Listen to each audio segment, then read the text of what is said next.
Fala, meus amigos! Sejam vocês bem-vindos aos canais que ajudam você a questionar esta realidade, aos canais Marcelo Marins Consciência Cósmica, o Despertar de Consciência Cósmica, e o canal Chamados a Despertar da Consciência Cósmica. Muita paz e muita luz a todos vocês, grandiosos guerreiros cósmicos de todo o Brasil e de todo o mundo. Quero dar as boas-vindas a vocês a esses canais e eu quero também agradecer do fundo do meu coração a todos os meus amigos que me ajudam este trabalho, ajudam a minha família. Eu não tenho palavras para agradecer a todos vocês. Hoje, me escolheram por algum motivo, sinto eu, para abordar algo muito forte e aprisionador. Eu vou dizer para vocês, as pessoas que chegam geralmente no trabalho de despertar de consciência cósmica, muitas pessoas ainda estão presas a isso. Eu sei que tem muita gente que acompanha o meu trabalho, mas está preso a isso. Já falei tanto para vocês, já expus tanto a minha família, meus avós, meus pais, tios, primos. Já fiz tanto em expor e conversar com todos vocês. E se tem uma pessoa que pode dizer que nasceu no meio da religião espiritualista, esse sou eu. Eu nasci, isso já está nos relatos da minha história, em tantos vídeos gravados, contei já tanto a minha história, mas eu posso dizer que eu nasci em meio a uma geração de umbandistas e feiticeiros. O meu tataravô, o pai da Valina, quem não conhece a Valina aí, hein? Pois é, ele era mestre ocultista em Uberlândia, tanto que cada filha tinha sua mandala. E eu me lembro da minha bisavó me contar que o pai dele deu uma mandala para cada filha e disse: olha, o dia que você precisar de um socorro rápido, que você precise de algo rápido, você abra a mandala e leia a mandala e vai se resolver imediatamente. E ela guardava essa mandala que ele fez para cada uma das filhas antes de morrer. Ele era mestre ocultista e deixou com cada filha a mandala e ela guardava na mala. Ela tinha uma mala em cima do guarda-roupa e a mandala que o pai fez para cada filha se encontrava lá, na mala. E eu me lembro que quando ela morreu, a Valina, minha bisavó, as irmãs dela mais nova vieram cobrar a mandala. Viemos pegar a mandala da minha irmã, a mandala do meu pai, era assim que elas falavam. E elas exigiram que minha avó entregasse a mandala para elas levarem embora a mandala do pai delas. Isso era o meu tataravô. O meu avô, por parte de minha mãe, o pai dela, ele era baiano, da Bahia, e mexia com ocultismo e feitiçaria. E ainda era matador de aluguel, jagunço. E minha avó, apaixonada pela Umbanda, vocês não fazem noção, criou os filhos tudo dentro do terreiro de Umbanda. Minha mãe, meu tio, minhas duas outras tias, dentro da Umbanda. Elas iam nos terreiros, para as matas, cachoeiras. Depois que o pai da minha mãe foi assassinado, o Joãozão, a minha avó, ela arrumou um outro marido e era um médium que trabalhava num terreiro de Umbanda. Meia-noite é Umbanda, depois é Quimbanda. Até meia-noite é Umbanda, depois vira a mesa e vira Quimbanda. E eu cresci com minhas tias, meus primos, todos frequentando os terreiros de Umbanda em todos os lugares de Uberlândia. Minha mãe frequentou até os seus 17, 19 anos, quando ela bateu o pé e disse para minha avó que não queria ser mais um bandista e virou kardecista. Mas a minha mãe não sabia que é tudo a mesma coisa. É o mesmo Senhor. E aí, eu cresci, vendo minhas tias incorporando, vendo minha avó incorporando, minha avó me ensinando os pontos da Umbanda. Com 17 anos, praticamente, eu já sabia todos os pontos da Umbanda. Isso ela me ensinava escondido da minha mãe, e eu, adolescente, muito, digamos, aventureiro, aceitava aprender. E na família da minha mãe era você bater um tambor, elas já começavam a rodopiar, incorporava os guias. Lembro na minha infância, debaixo do colchão da cama, da cama da minha avó tinha uma caixa lotada das guias do meu avô, do irmão dele, o Tinego, meu avô de criação, meu avô João, que por consequente chamava João também, como o Joãozão, o pai da minha mãe, mas esse já era o padrasto. E na casa da minha avó tinha capacete de São Jorge, espadas, guias. A casa da minha avó parecia um terreiro de Umbanda. Ela tinha amor cachimbos, ela tinha amor por todos os apetrechos utilizados no terreiro. A minha avó, ela sentia, ela amava tanto essas entidades, esses guias, que ela se doía mais por eles do que por nós, netos e filhos. E ai de você, se você lembra, Fabiano? Fabiano um dia foi tentar falar de Jesus para minha avó, meu pai do céu. E ela, Dona Maria, esses seres, na religião, na época, né? Esses seres são demônios, Minha avó começou a ficar nervosa com o Fabiano, irritar, começou a falar áspera, mas não é bem assim, você lembra? Aí você, sua avó não aceita que fala Deus, não, hein? Eu falei, ih, aquilo ali tem um amor apaixonado por esses seres, você não tem noção. Aquilo ali, quando morrer, ela falava, quando eu morrer, a desgraça pelada vai me buscar, ela vai vir me buscar. Não falava? Ela falava isso para todo mundo. Com todas as letras. E eu me lembro que minha tia que suicidou, só suicidou porque quem matou ela foram as entidades da Umbanda. Que piraram a mente dela, piraram ela conscientemente. Minha tia, frequentadora de terreiro de Umbanda há mais de 30 anos, você pode reparar que esse pessoal que frequenta terreiro, a vida deles é uma desgraça. É só tragédia, é doença, é alcoolismo, é vício, é drogas, é filho virando marginal, filho virando drogado, filha virando prostituta, pessoal... ali você vai perceber que as entidades espirituais levam os espíritos dessas pessoas a afundarem no poço, e eu falo com conhecimento de causa. Com conhecimento de causa, não é neguinho que vem falar pra mim coisa que eu não sei, que eu sei, fui criado.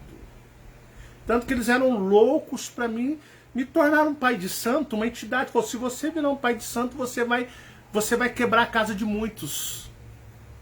Você vai causar grande estrago pela sua força espiritual. Você seria perfeito para nós. E eu, aqui não. Tive amigos ocultistas, né? Tinha o meu amigo Luciano, na qual nós fomos na casa de um feiticeiro em Uberlândia, numa mansão, num bairro nobre de Ricaço. Eu contei onde apareceu um lagarto que pulou o muro para pegar um cesto e despulou, já contei essa história. O cara tinha um tridente, como se fosse ferida marcada, gigante nas costas inteiras. Já contei isso para vocês. Eu tive amigos que, no caso, tinham relações sexuais com essas entidades.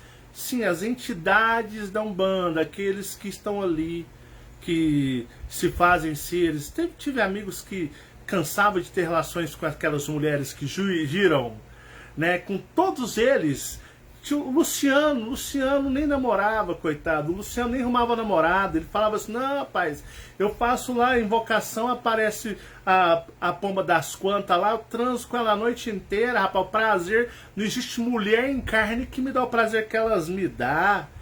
E eu falei: mentira, eu vou te mostrar. Fica na minha casa até 10 horas da noite. E eu era aventureiro. Ali no bairro Jaraguá, Fabiana. Era Jaraguá? Acho que era o Jaraguá. E eu me lembro de eu estar lá, 10 horas da noite, ele falou assim: olha, porque o quarto do Luciano era fora da casa dos pais. A casa era aqui, tinha uma garagem, tinha um terrenão, e o quarto dele era lá no canto. E eu me lembro do Luciano, ele lá com a porta aberta, e eu no portão de saída, e o Luciano fez alguma parada lá, que eu não sei o que ele fez, que de repente tinha uma mulher nua dentro do quarto, com cabelo preto, comprido, branca, nua. Ele estava lá, a porta estava aberta do quarto, o Luciano fez uma invocação. Eu fui no quarto, não tinha ninguém. O Luciano era um gordo, obeso, problemático, fumava um cigarro um atrás do outro, depressivo, agressivo ao extremo. Era meu amigo lá, eu tinha uns amigos meio estranhos. E eu me lembro de eu estar lá preparado para fechar o portão, porque não queria que eu ficasse lá perto, porque a energia é forte. Mas a porta do quarto dele aberta, ele invocou. Na hora que eu vi, tinha uma mulher nua lá dentro do quarto. Ela nem me olhou, ela estava de frente para ele. Ela chegou como se fosse abraçá-lo. E aí ele fez assim para mim, e ele fechou a porta do quarto e eu fui embora. Era 10h30 da noite, no bairro Jaraguá, em Uberlândia. Já vi coisa demais, vocês não têm noção. Já vi coisas, sei de coisas. Já tive amigos pai de santo, que na madrugada, eu andando pela madrugada em Uberlândia, eu vi eles fazendo coisas que eu não posso nem contar para vocês. Então eu fico vendo os frequentadores, né? Os frequentadores dizendo que não, entidade não fala isso, entidade não faz isso, não tem entidade em Cachoeira. Eles têm em todos os lugares. Eu vou fazer um vídeo amanhã no meu canal e vou contar a origem deles. Quem são eles? Eles são reptilianos, pleiadianos, que foram expulsos e amaldiçoados pelas Pleiades. E eu vou contar em detalhes para vocês como isso aconteceu. Por que seres tão iluminados, majestosos como as Pleiades não é humanos não, viu gente? Não é humano branco, cabelo liso, loiro, não. Isso não existe. Não existe humanos nas Pleiades. São répteis. Mas lá é um lugar de luz. Luz, eu falo de muita evolução. E eu vou contar para vocês como que eles, após terem sido amaldiçoados pelas Pleiades, se tornaram esses seres tão atrasados, esses seres tão primitivos. Por que isso aconteceu e seres que de uma grande evolução se deterioraram espiritualmente ao ponto de chegarem ao fundo do poço, literalmente. Eu vou contar tudo para vocês entenderem a deploração do ser cósmico. Mas voltando. E aí eu fico vendo os frequentadores tentando desmentir. Ah, não, mas tal entidade não vai nas cachoeiras, tal entidade não fala pra cima de mim, cobra criada, não. Não mesmo. Sou da origem Draco, vindo a família toda disso. Enquanto vocês frequentam, a minha servia há gerações. Eu sei do que eu estou falando. E muito bem. Por isso que na minha adolescência, os seres nas quais fazem o trabalho de despertar de consciência cósmica me blindaram no draconianismo, que é a religião no qual servi por 20 anos a Mormon, né? Que é a igreja extremamente draconiana. Eles me blindaram lá porque eles sabiam que talvez eu poderia me corromper servindo a essas linhas reptilianas primitivas. E eu vou dizer para vocês, são violentíssimos. Quando o meu avô, João, morreu tocando no palco, ele era músico, deu um infarto meia-noite de um sábado para domingo, ele infartou e morreu. O Joãozão foi assassinado. Minha avó morreu num sofrimento mais agoniante, gente. Eles detonaram a velha. E minha tia se suicidou. Mas o engraçado é que minha tia foi... Olha só, tinha uma tia que era uma das tias que eu mais amava. Se bem que eu sempre amei muito as minhas tias. Tinha um relacionamento de filho com tias. Sempre tive um relacionamento de filho com tias. Era como se elas fossem as minhas mães. E eu me lembro que a minha tia na Umbanda, o filho virou marginal, virou bandido. A casa dela começou só a habitar marginais. O filho virou bandido. Um belo dia o filho foi assassinado com 8 tiros em Uberlândia. Isso foi num sábado à noite.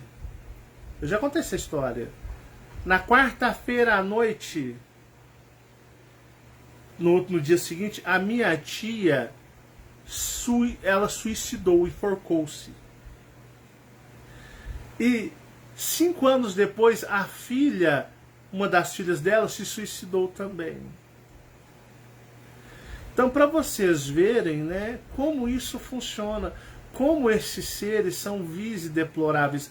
Até meia-noite eles são bondosos, gostam de dar lição de moral. Até o meu irmão Francisco, o Chiquinho Gomes, que estava envolvido com uma mulher dessa, falou para mim, cara, na hora que ela começava a beber, que ela incorporava, que ela era do candomblé, cara, que ela fumava igual a louca, bebia assim, ó, cara, ela tinha uma ansiedade para fumar e beber, incorporada com a entidade. E aí eu cheguei e falei pra entidade, você não vem me dar lição de moral não, quem é você? Você tá fumando aí igual um louco, bebendo igual um louco, e você mal sabe falar, cara.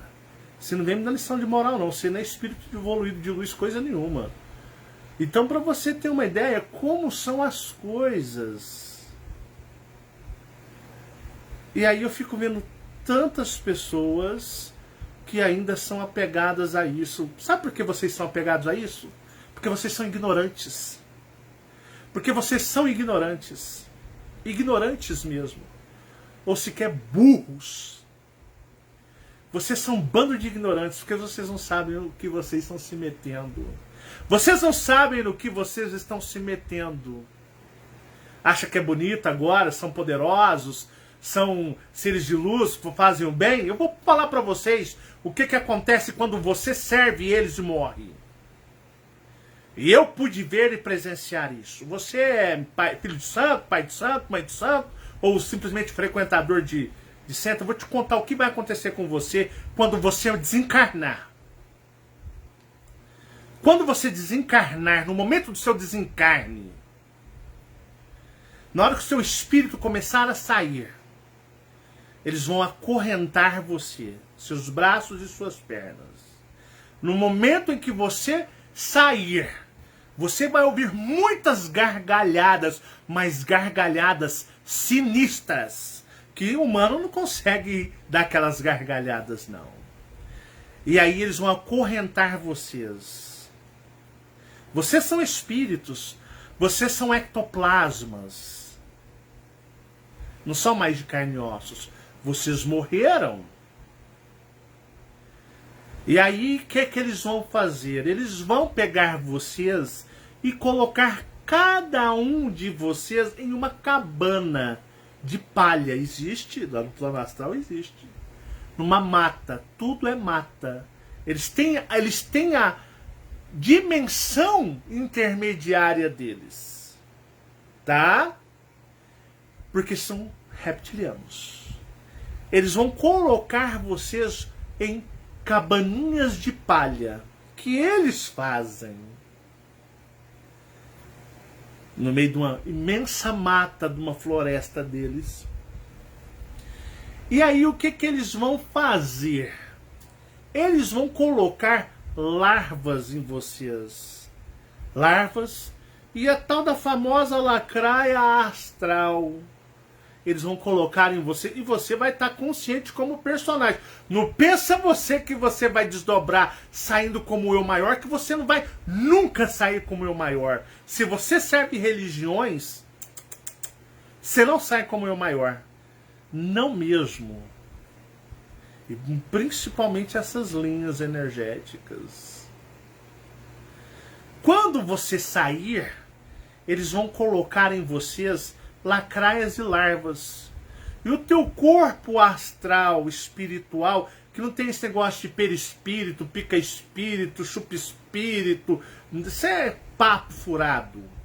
Você é um ser consistente astral, um corpo como o seu, mas porém um corpo, digamos, de ectoplasma, que é a carne e ossos do plano espiritual, porque lá é o que condiz a regra de leis daquela existência. E aí eles vão colocar estes seres em vocês. Vocês não sabem o que te esperam vocês. E vocês, com seus corpos ectoplasmas limpos, puros, digamos, sem corrupção, começarão a apodrecer seus corpos de ectoplasma. E começarão a abrir feridas no seu corpo astral espiritual, que por algo que semelhante um ectoplasma, ele se transmuta na cor amarela, parecendo pus. E uma cor, digamos, como sangue podre. Mas é o ectoplasma que está sendo trabalhado por aqueles vermes astrais. E você vai começar a soltar feridas, a abrir feridas e soltar um líquido parecendo pus, muito fétido ao plano astral. Você vai parecer um leproso. E aí eles vão vir com umas, digamos, como é que fala que a gente, tipo, você vai tomar sorvete, você põe lá na mas é tipo uma bacia pequenininha, né? Esqueci o nome, o seu nome. Uma vasilha. Né? Como se fosse uma vasilhinha, né? Ali uma tigelinha. Ah, lembrei. Como uma tigelinha. Só que essa tigelinha é de madeira, tá? Da floresta deles. E aí eles vão coletar aquela transmutação de ectoplasma apodrecendo e aqueles vermes andando e saindo de dentro de você, sai da sua boca, do seu nariz, e você, desculpa, você não está inconsciente, você está totalmente consciente, como seu personagem. E você vai pedir ajuda a eles e eles vão te amaldiçoar. E conforme o teu corpo ectoplasma, ele vai soltando aquele excremento de ectoplasma transmutado, que fede, tem odor. E nisso, mentalmente, você está... Por que você transmuta o ectoplasma ao ponto de sair? Porque você está em estado de pânico e terror consistente. Porque eles vão domar a sua mente, elevando o seu grau de pânico e terror aos níveis mais máximos o possível espiritual. E lá eles vão se mostrar. Lá eles vão mostrar a aparência deles para vocês. Lá vocês vão ver as aparências reais deles. Podem ter certeza. Lá eles não vão se esconder em personagenzinhos folclóricos. Não mesmo. Bom. E aí, conforme você entra em estado de pânico, em estado absurdo de desespero, você vai ectoplasmando aquele ectoplasma podre. Podre, mas que eles coletam nessas tigelas ou nessas cumbucas e eles se alimentam. E Marcel, e como você tá no personagem, você sente dor? Não, é dor, desespero, pânico. Eles eram seus guias. Como que eles... Você vai pedir ajuda a eles se eles estão fazendo isso com você? E aí você vai sendo mantido como se fosse, digamos ali, tá? Um bicho que é como se fosse confinado. Isso dura décadas. E aí, conforme o pânico associado ao medo, você vai ectoplasmar aquele excremento. E eles vão coletar de vocês que estarão deitados numa marca de palha, numa cabaninha de palha em meio a uma floresta. E essa floresta só se ouve gargalhadas, risos e gritos de desesperos. As gargalhadas e risos vêm por todos os lugares da floresta que são eles. E os gritos de pavor e desespero são das cabaninhas ou das casinhas que estão todos deitados e vocês estarão amarrados e estará uma pessoa sentinela, uma entidade lhe vigiando ali e trabalhando para que você mantenha-se em pânico. E você vai estar consciente com o seu personagem, olhando o teu corpo, e isso eles fazem questão, você verá o teu corpo podre, roxo, você verá os vermes andando, você sentirá dentro do teu corpo ectoplasmático os vermes andando, você sentirá dor, você sentirá nojo, você sentirá asco, você sentirá repulsa, você sentirá todas essas coisas. E eles estarão ali se alimentando de vocês. Seria mais ou menos assim. O ser, as lacraias, os vermes, eles comem seu ectoplasma. Existe um processo dentro das regras astrais que eles passam por um processo, digamos, de digestão. E o que chamaríamos de fezes, bicho que come fezes, bicho que come... bicho de goiaba, caga goiaba. Bicho que come manga, caga manga. E bicho que come ectoplasma, caga ectoplasma. Mas é uma coisa surreal. E aí eles vão vir coletar isso de você. E você pode ficar nisso centenas de anos. Você pediu, você chamava eles de seus guias, seus protetores. Você era filho deles. Não tem mentor, não tem ninguém que vai lhe salvar. Não mesmo.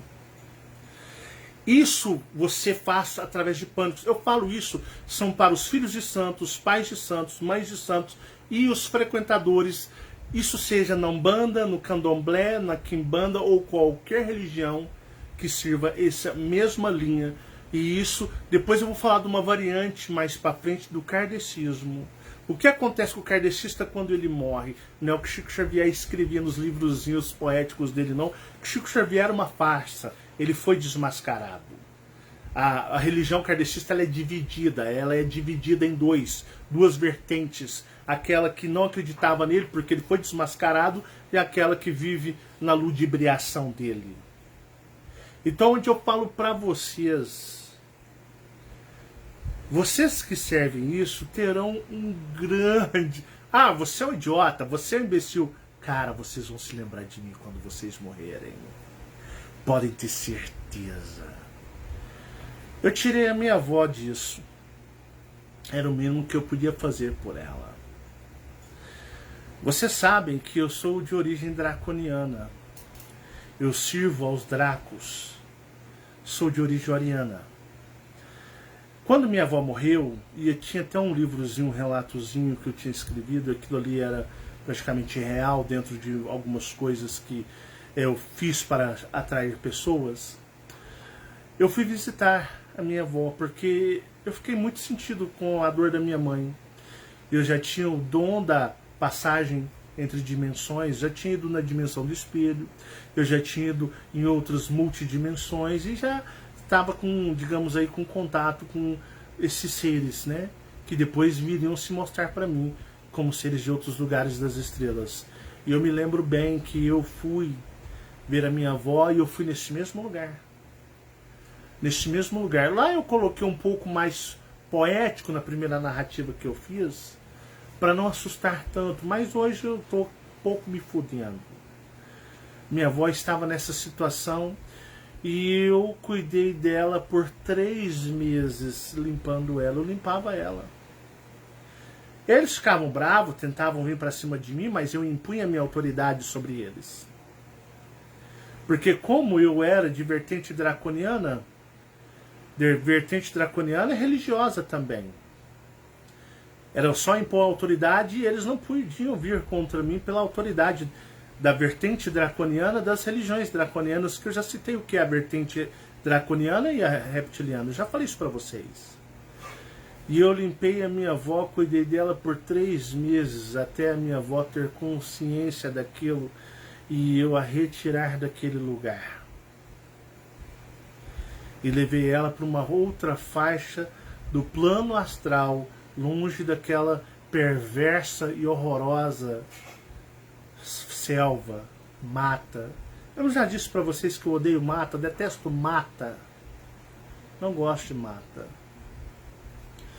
Então eu coloquei no meu Facebook um depoimento de uma ex-mãe de santo, uma pessoa que serviu. Ela passou para as religiões adâmicas, né? Tá aprisionada, tá, mas está numa prisão mais leve um pouquinho, porque a prisão draconiana ela é menos severa, digamos, no ponto de tortura do que aquelas que não tem qualquer tipo de luz. Até teve um rapaz, eu não vou citar o nome dele jamais, mas ele colocou para mim, ele mandou assim que ele viu a minha publicação do Facebook hoje, ele mandou para mim, rapidão lá no e-mail de relatos, né? E ele mandou para mim e ele conta, né? Quer ver aqui, ó? Deixa eu só achar aqui. Ele colocou para mim, interessante isso, né? É bem isso mesmo, Marcelo. De bondade e amor ao próximo, eles não têm nada, as religiões, nessa linha espiritualista que eu estou falando. Antes, quando eu ia em terreiro de candomblé, quando eu ia em terreiro de candomblé, antes de ouvir o seu trabalho, eu era, né, vou citar o nome, pior erro que fiz na minha vida. Eu era responsável por ter que pôr ordem nas coisas, fazer as coisas obscuras que causaria repulso em qualquer um. Lembro de uma vez que a mãe de santo me mandou ir em um cemitério e procurar uma cova que desse para pegar o cadáver da pessoa, para transformar em uma espécie de guardião, não vou citar o nome. O nome dizia ela: minha sorte foi ser direcionada a seu trabalho. Sou muito grato. Navegantes, Santa Catarina. O Sul é o lugar mais barra pesada de Umbanda, Candomblé e Quimbanda que existe. Se vocês acham que a Bahia e o Rio de Janeiro é a parte mais pesada do Brasil, não é. A Bahia e o Rio de Janeiro, né, não são tão pesados quanto o Rio Grande do Sul, Santa Catarina e Paraná, nas feitiçarias, nas linhas espiritualistas africanas. Dizia minha saudosa mamãe: meu filho, se você acha que é a Bahia, se você acha que é o Nordeste ou o Rio, que estão os centros mais fortes, não, é o Sul do Brasil. E o rapaz é do Sul do Brasil, Santa Catarina. Um beijo para os meus catarinenses aí, um grande abraço a todos. Então eu faço esse trabalho, né, para as pessoas saírem disso. Marcelo, como eu saio disso, cara? A partir do momento que você pegar tudo que tem dentro da sua casa e jogar fora. Não seja hipócrita, por favor. Tudo. Nós conhecemos pessoas, eu e Fabiana, deste trabalho, pessoas que, embora seguissem o trabalho, mantinham coisas de Umbanda dentro de casa. Uma delas até nos bloqueou. E lutou. Porque o amor e o apego às coisas eram tão grandes, pessoal. Peguem tudo que vocês tenham, tudo, e ponham fogo. E façam um pedido aos seus mentores e aos seus aliados. Que eles libertem vocês dessas energias, dessas amarras. Que vocês querem servir ao verdadeiro Deus que existe, que está dentro de você, que é o seu ser cósmico, que é e deve ser o seu Deus. Para que vocês em vida ainda saiam ilesos. Depois que morrer, vocês não têm ideia o que vai acontecer com vocês. Vocês não têm a mínima ideia. Podem me achar louco, podem me xingar, não adianta fazer trabalho não, não pega. A minha ordem draconiana é muito mais poderosa. Não vem. E eu vou dizer para vocês, acordem. Quem está falando é um irmão, de verdade. Aquele que quer o bem de todos vocês que estão associados a esse tipo de energia. É um irmão. E um dia lembrarão de mim e me agradecerão do outro lado. Pô, cara, tu me salvou de uma. Falei, não, você se salvou. Eu dei a você a opção e você escolheu se salvar. De todas as religiosidades que existe neste mundo, todas, essa é a pior. Porque aqueles que as pessoas chamam de, digamos, de santo, pai, guia, né, protetor, são os que vão punir vocês. Uma vez um homem me disse, você fala mal da Umbanda, você está cometendo crime cósmico. Eu ri na cara dele, falei, mesmo, eu estou cometendo risco. Não, meu amigo, você não sabe a roubada que tu se meteu. E peça ao universo, ou a Deus, se assim você crê num Deus, que ele te livre dessa roubada. Porque se você desencarnar e morrer... Marcelo, eu estou no despertar de consciência cósmica. Quando eu morrer, o que acontece? Vou pro meu lar, vai pular no meio da mata. Sem chance para você. Sem chances para você. Zero, zero, zero, zero, zero. Ah, mas é coisa de família, joga fora. Ah, mas era do meu pai, do meu avô, joga fora. Ah, mas era do meu filho, joga fora. Tudo que arremete a essas energias, joga fora tudo. Você tem que entender que você está aqui agora.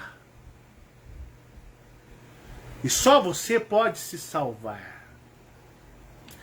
Esse é o meu trabalho de despertar de consciência cósmica. E o que eu estou falando, quer pagar para ver? Ah, você é um mentiroso, então paga para ver. E quando você morrer, não tem socorro. Porque aqueles que você acredita que vão te socorrer, eles serão os que vão te torturar. E todas as pessoas que já serviram a essas linhas e afastaram, sejam pai de santo, mãe de santo, filho de santo, frequentadores, estudiosos que abandonaram porque acordaram, sabem exatamente do que eu estou falando e o que realmente são. Eu falo para o bem de vocês. Eu só quero o bem. E eu vou falar para vocês, vou fazer um vídeo contando como esses seres se tornaram assim. Eles não existem no universo. Esses seres não existem desta forma no universo. Por que que eles se tornaram tão primitivos? O porquê que eles entraram, que vieram das Pleiades, um lugar de luz. Mas não tem esses branquelos, não. Pleiades não tem humanos na Pleiades. É babaquice de pessoas, para mim, vazias, que querem aparecer. Pessoas fracas, sentimentais, que é o que eu repudio e quero longe de mim. Mas como esses seres desceram, vieram das Pleiades, transgrediram as regras das Pleiades, foram amaldiçoados das Pleiades, perderam a conexão com as Pleiades porque são amaldiçoados pelas Pleiades. São pleiadianos amaldiçoados. E o que fez corromper esses seres que eram de um lugar tão evoluído, que as Pleiades, depois disso, nunca mais falaram com este mundo, e isso muito antes da chegada de Jeová, o Elohim. Jeová nem... As guerras em Órion estavam acontecendo. Órion estava em guerra. E as Pleiades estavam tomando conta da Terra original. Será que foi o convívio com os seres primitivos da Terra original que, com o tempo, com a distância de casa, com a distância daquilo que eles foram esquecendo a sua essência, eles foram esquecendo de quem eles realmente eram, e eles se corromperam e se tornaram seres espirituais bestiais? Eu vou falar tudo e explicar como seres majestosos, como seres majestosos chegaram ao fundo do poço como seres cósmicos e tentam enganar e ludibriar a todos vocês que estão em estado de amnésia, são encarnados aqui e não podem saber dessas coisas, porque são tratados como gados e bonecos. Podem ter certeza. E a você, meu amigo, minha amiga, que se encontra ainda preso nestas energias, seja você quem for, um pai de santo, uma mãe de santo, um filho de santo, seja quem for, acorde enquanto ainda é tempo. Você ainda pode salvar-se espiritualmente de uma tragédia que vai acontecer com você. E eu te digo, se você tem algum resquício de qualquer coisa proveniente dessas energias, queime, desfaça disso o mais rápido possível, enquanto a morte não lhe bate à porta para te levar. Pare, pense, reflita e analise. Este é o meu trabalho. Abrir você, abrir sua mente e conectá-lo ao que você realmente é, a seres cósmicos. Muito obrigado. Não deixem de dar o joinha nos vídeos. Faça esse favor para os canais, em ambos os canais. Vai lá, dá uma força para os canais. Eles precisam, para que continue essas informações chegando até vocês. Caso contrário, elas param.